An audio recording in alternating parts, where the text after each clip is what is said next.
one step that I forgot to show in this video, and that's if your screws are broken, what you could do is just to find the same type screws that were in it before and just replace it with those.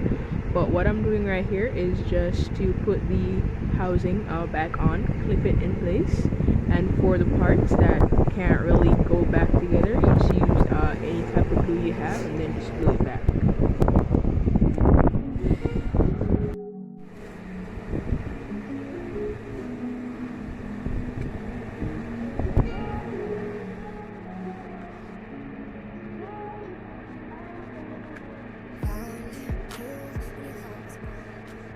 Guys, please make sure to use your gloves when you're using the glue.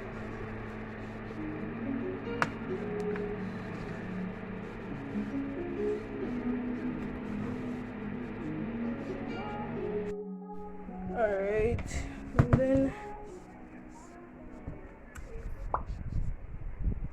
yup, that's it. Literally took like less than an hour. I don't even know.